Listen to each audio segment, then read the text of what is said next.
Boa tarde. Não, eu ia falar, eu vou falar também de um lugar bastante emblemático, eu acho, né, que é Campinas.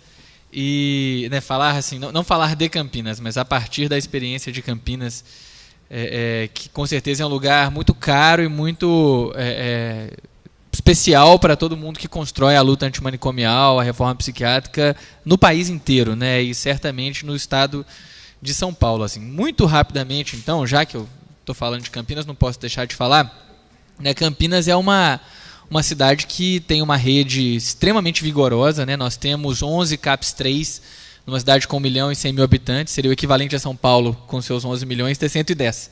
É justamente a proporção aí, né? 1 para 100 mil, né? 11 CAPS 3, nós temos 10 centros de convivência, Não, CAPS 3 no geral, 3 AD, 3 CAPS AD, um deles 3. Temos 10 centros de convivência, 10 ou 11 centros de convivência, temos mais de 30 serviços residenciais terapêuticos, né?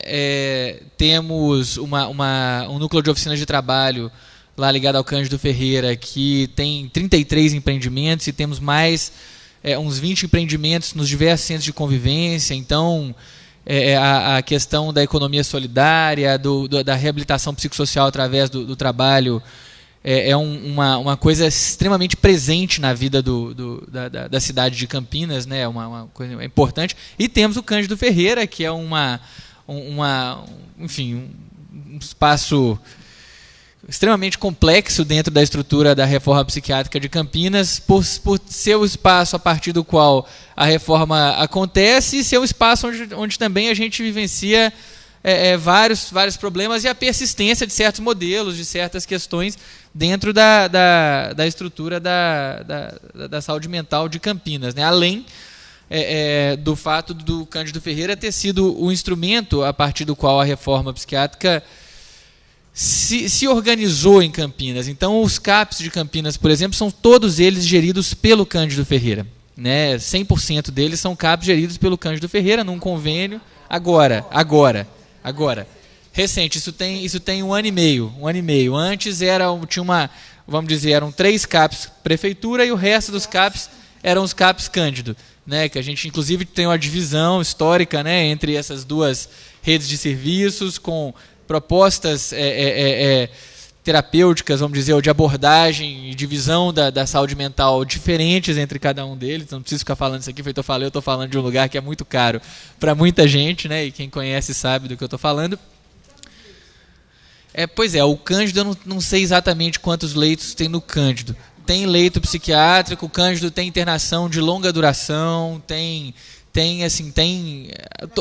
característica, tem um núcleo de retaguarda, que é chamado lá no Cândido, onde acontece internação de álcool e drogas de 3, 4, 6 meses, tem internação compulsória, feita pela Justiça no Cândido Ferreira, que de menor de idade especialmente. Tem alguns menores que são encaminhados por ordem judicial para internação lá, né, por ordem da família. Então, a discussão da internação compulsória em Campinas já existia, a gente já tem vários casos de internação compulsória lá, e é interessante porque isso tudo convive, no feito eu falei, num contexto de uma rede que, para além de ser só uma rede grande, vigorosa, né? Detalhe, tem uma enfermaria de saúde mental no Hospital Geral, que é o Hospital Ouro Verde, que é uma enfermaria muito interessante, muito bacana,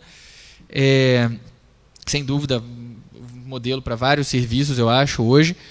Né, e isso tudo convive nesse contexto em que a rede de saúde mental de Campinas, ela não só se consolidou como uma rede que existe, que está lá presente e tudo mais, como sem dúvida se tornou parte do cenário da cidade e da cultura da cidade. Eu não tenho dificuldade para falar que existe um lugar social ocupado pela rede de saúde mental de Campinas. Isso é parte da maneira como se enxerga a rede de saúde de Campinas como um todo.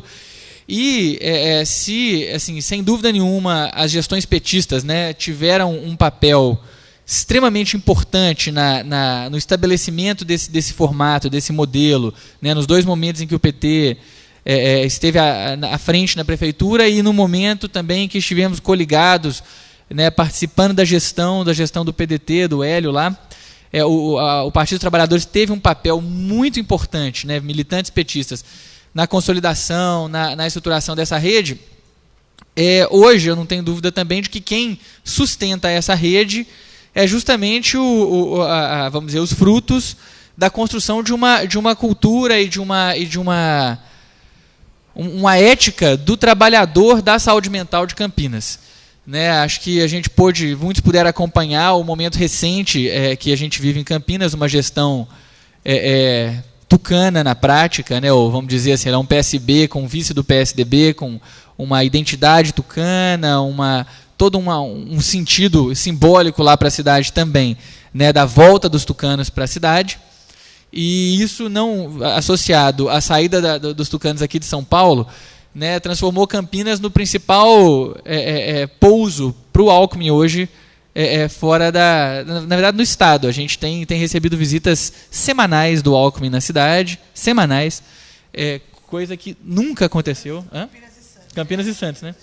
Coisa que nunca aconteceu, entendeu? Semanal, tem ido lá apresentado as maravilhas da política do governo do estado.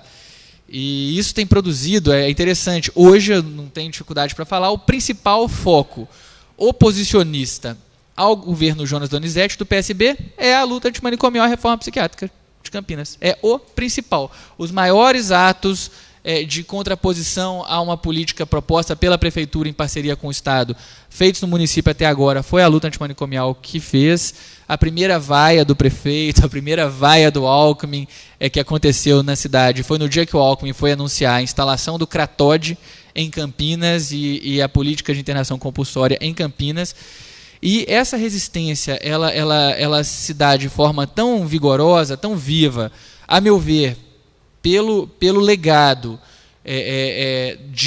feito eu falei, de uma ética do trabalhador da saúde mental que existe em Campinas, que é uma ética que tem tudo a ver com a nossa ética, com a ética petista, com o projeto petista para a saúde mental, que a gente conseguiu barrar até o momento, resistir e evitar que maiores retrocessos acontecessem. Havia uma proposta, para além da questão dos leitos, que você tinha falado, e da rede que eu coloquei, Campinas ainda tem uma peculiaridade, que Campinas não tem uma equipe de atenção básica de saúde da família, no estrito senso. Tem umas equipes híbridas, com vários profissionais, dentre os quais uma equipe de saúde mental ligada aos centros de saúde, quando completa com psiquiatra, psicólogo e terapeuta ocupacional, em cada centro de saúde, atualmente bem desfalcados, especialmente dos psiquiatras, o que existe uma discussão se isso é bom e se isso é ruim, né?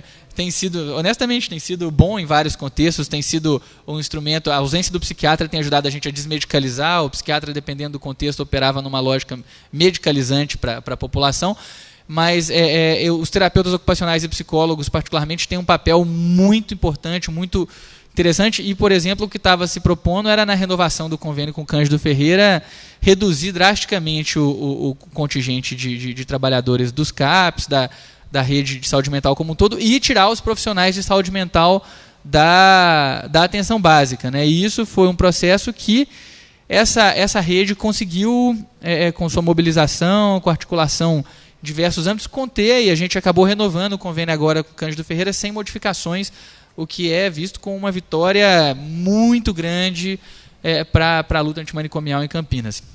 Então, é um processo que eu acho que ele é interessante para a gente falar um pouco, já que a gente está falando aqui da política, nossa política, a Fernanda falou mais de uma vez, né, a nossa política de saúde mental está em disputa no PT, né, e, portanto, em disputa no país, em disputa nas nossas prefeituras, né? Acho que dá para começar a falar um pouquinho sobre a questão da legitimação das nossas políticas. Como é que se dá a legitimação das nossas políticas? Vendo você falar de Franco da Rocha, Luiz falar, eu fiquei aqui pensando em como é que a gente constrói essa legitimação numa cidade com esse perfil e, na verdade, no potencial legitimador de toda uma gestão petista que existe, né, no pleno de estabelecimento e desenvolvimento desses dispositivos que a gente tem na reforma psiquiátrica, para realmente produzir uma mudança de largo espectro numa cidade feita Franco da Rocha, uma mudança de cultura, de visão de mundo, de relação com a loucura, que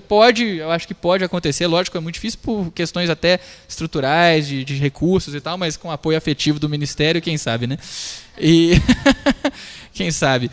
E acho que, nesse sentido, acho que uma das coisas que eu vejo aqui, os 3 municípios muito emblemáticos mesmo. Eu acho que não existe município com um papel mais importante do ponto de vista da legitimação desse nosso projeto do que São Paulo.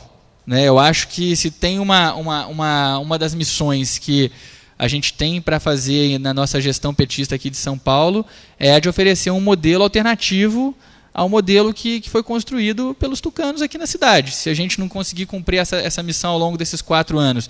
E a gente sabe que São Paulo tem a capacidade de ser um grande... de fazer proliferar, de fazer, enfim, de reproduzir as suas experiências, as suas práticas, as boas e as ruins, né, no Brasil inteiro, no estado inteiro. Então, eu acho que, do ponto de vista do Partido dos Trabalhadores, de uma visão estratégica da luta antimanicomial, eu acho que a gente tem uma missão aqui em São Paulo, que é disputar junto ao próprio prefeito, disputar junto ao Felipe, disputar junto a todo o corpo da nossa administração aqui, os sentidos dessa luta. Porque outra coisa que eu tenho certeza é que se a gente não conseguir cumprir essa encomenda aqui em São Paulo, todo o nosso projeto está ameaçado. Entendeu? Está ameaçado. Né? Então, não adianta, São Bernardo é fundamental, é importante, mas agora que... E foi, inclusive, importante para a gente ganhar São Paulo. Né? A gente fazer o que a gente fez em São Bernardo, nesses anos, acho que, inclusive, nós lá de Campinas, em vários momentos, olhamos para o que estava acontecendo em São Bernardo como um lugar onde a gente podia falar, olha, dá para ser diferente, dá para fazer diferente, em tantas políticas, né? Quem trabalha com economia solidária, quem trabalha com saúde mental, quem trabalha em vários... E aí eu acho que, inclusive, para ganhar São Paulo é isso. A gente teve um papel em São Bernardo e a gente tem que dar um jeito. Aí eu acho que quando eu falo dar um jeito é porque eu não consigo... Eu faço a provocação, mas não tenho a solução. Dar um jeito da gente avançar, seja a partir de uma nova relação com esses entes privados que fazem a nossa gestão aqui no município, né, caso a gente não consiga realmente produzir novas modalidades de administração para o município. A gente estava até aqui, eu e o Tofani estávamos discutindo as perspectivas que se abrem também nesse campo, se é que se abrem dentro da gestão aqui em São Paulo, a discussão de fundação, toda uma discussão sobre a reforma administrativa que tem que ser feita, né, uma reforma da gestão pública que tem que ser feita para a gente conseguir viabilizar o SUS, eu não tenho dúvida disso. Né, não existe secretaria que a gente vá pegar, não existe prefeitura que a gente vai pegar, que se a gente não construir outras modalidades e outros caminhos para a gestão pública, a gente vai conseguir cumprir a nossa missão. Mas seja através de uma nova relação com esses sujeitos, seja a partir do estabelecimento de uma relação parceira com os trabalhadores dessa rede, né, eu acho que uma rede da Monta de São Paulo tem a capacidade de se tornar um agente de proliferação do nosso projeto, não só a partir de medidas gerenciais, do ponto de vista da administração, mas de um processo de formação maciça de trabalhadores imbuídos e vinculados a esse projeto. Eu não estou falando especificamente do álcool e drogas aqui, porque eu acho que, na verdade, não dá para separar tanto assim no caso do que eu estou dizendo aqui. Eu acho que nós estamos falando da mesma coisa. No caso, em particular, de álcool e drogas, eu acho que essa disputa ela assume um contorno ainda mais tenso, mais drástico, porque, infelizmente, as drogas entraram na agenda política nacional pelo pior caminho possível. Né? Se elas antes estavam lá na questão do medo e tudo mais, né, quando se descobriu o potencial político eleitoral que existia na discussão do tratamento dos usuários de drogas, a gente acabou tendo um grande revés do ponto de vista do nosso campo, que foi o de ter que fazer a discussão com poderosos setores sociais que, enfim, operam numa lógica e num projeto absolutamente divergente de tudo que a gente passou décadas construindo. Né? Então, acho que talvez em São Paulo essa perspectiva de construir uma relação com os trabalhadores, com um elemento estratégico para a gente construir essa disputa, uma rede com hoje em dia 81 CAPs, eu não consigo nem imaginar quantos trabalhadores, quanta gente com potencial para, em outros momentos, ir parar em outros municípios, ir parar em outras administrações e conseguir ir pulverizando as nossas ideias além de eleger os nossos parlamentares com que tenham esse ethos, garantir a pressão necessária nos nossos governantes para que eles também tenham esse compromisso, né? Enfim, acho que existe um potencial aí muito grande. Eu acho que parte disso é parte do desafio que a gente tem, aí acho que enquanto partido, em todas as nossas administrações, que é o de qual que é a linha qual que é a estratégia de comunicação que a gente constrói para fazer essa disputa, dentro especialmente da questão AD, mas hoje em dia o Alckmin já mostrou que eles não estão restritos à questão de álcool e drogas, eles estão, o entendimento deles é regressivo do ponto de vista de toda a reforma psiquiátrica. Acho que isso tem ficado muito claro. Quais que são as linhas de comunicação, de diálogo que a gente, enquanto partido, enquanto gestões, vai construir para isso. Eu acho que a gente não tem acertado nesse momento. A gente não está conseguindo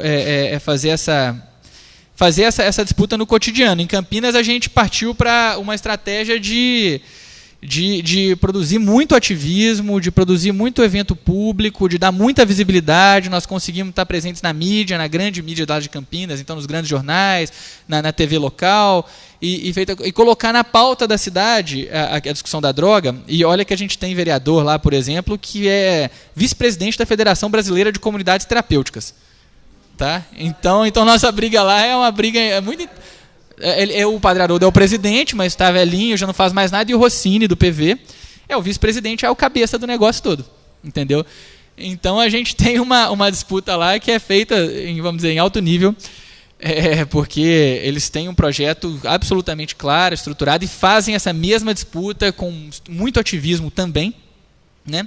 Mas feito eu coloquei, eu acho que essa estratégia tem surtido para nós um efeito muito positivo, né? Eu acho que na medida que a gente tem gestões, administrações petistas sensíveis e que precisam desse apoio para conseguir avançar nessa agenda, eu tenho certeza que as nossas administrações sempre vão precisar do apoio desse movimento social para fazer avançar essa agenda. É muito difícil tirar da cartola de dentro da Secretaria de Saúde as nossas políticas e achar que elas vão ter legitimidade para serem implementadas do dia para a noite. Não vão.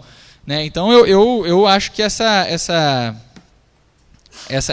atuação é estratégica, assim como eu acho também que a gente tem que estabelecer uma relação mais orgânica com os nossos parlamentares. Né? Eu falo isso enquanto parlamentar hoje, mas enquanto militante, antes de estar no parlamento aí na Câmara de Campinas, da dificuldade que a gente teve de fazer interlocução com os nossos parlamentares sobre essa temática. Acho que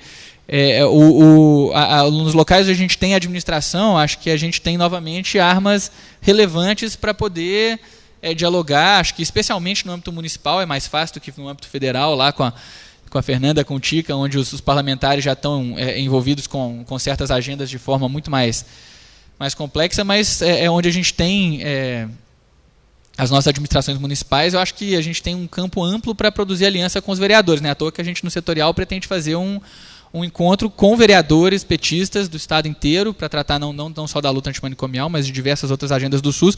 Mas eu acho que existe esse espaço a ser ocupado nas legislaturas petistas. Aqui em São Paulo a gente tem aí aqui eu conheço muito a Juliana Cardoso, que é uma figura que é a presidente do PT municipal nesse momento, extremamente sensível a essa discussão.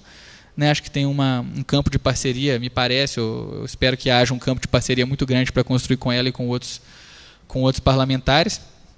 Né? O que mais? Eu acho que, só para fechar, eu acho que a gente realmente tem a necessidade de cumprir esse papel. Eu acho que, inclusive, dentro da disputa partidária, né, que foi colocada pela Fernanda, a gente conseguir encontrar os caminhos para essas estratégias de comunicação, os caminhos para produzir legitimação a partir dos serviços, a partir da implementação dos serviços, são hoje muito, muito importantes. A gente tem vivenciado uma série de retrocessos do ponto de vista de direitos humanos, um avanço de uma onda conservadora que coloca em xeque as nossas estratégias, estratégia de poder partidário, de poder... né, acho que isso tudo está em xeque nesse momento, a gente sabe disso. Né, o tamanho que certos setores conservadores assumiram nos últimos anos na no nosso campo, enfim, na sociedade, e isso, sem dúvida nenhuma, coloca para o Partido dos Trabalhadores, enquanto um partido que conseguiu alcançar o papel de ser governo, conseguiu alcançar a legitimidade para disputar as maiores prefeituras do Brasil, nos coloca realmente numa encruzilhada, num desafio muito grande para encontrar por onde a gente caminha nesse novo terreno, que o fato é que existe uma nova configuração de forças sociais posta no país hoje, que não estava presente há 10 anos atrás, há 12 anos atrás, quando a gente ganhou as eleições presidenciais, não estava presente dessa forma, não estava organizado dessa forma, né? Mas eu acho que a gente não pode abrir mão de certas agendas, de certas bandeiras que são bandeiras identitárias do que é ser petista, né? Eu acho que a luta antimanicomial e a questão dos direitos humanos são parte constitutiva do que é a identidade petista. Então, é muito importante que a gente tenha clareza desse papel e as nossas administrações tenham clareza dessa situação, porque eu acho que talvez a nossa derrota venha não pelos nossos adversários, mas pela dissolução de alguns elementos identitários importantes que a gente tem, que pode tornar cada vez mais difícil a gente atuar como petista, ser petista e justificar a existência e o papel que historicamente o PT sempre teve muito claro na sociedade, enfim. Eu acho que é isso. Sobre a X9, eu estava falando, tem uma ala da X9 que é a Loucos pela X, que ela é um projeto de economia solidária, né, junto com empreendimentos da área da saúde mental. Então, acho que quem tem relação com a Loucos pela X tem que ir lá logo conversar para ver se eles fazem um enredo antimanicomial, né? Afinal de contas, eles já mostraram que tem essa sensibilidade. Bem, eu acho que é isso. Fica aí algumas colocações e vamos lá. Obrigado.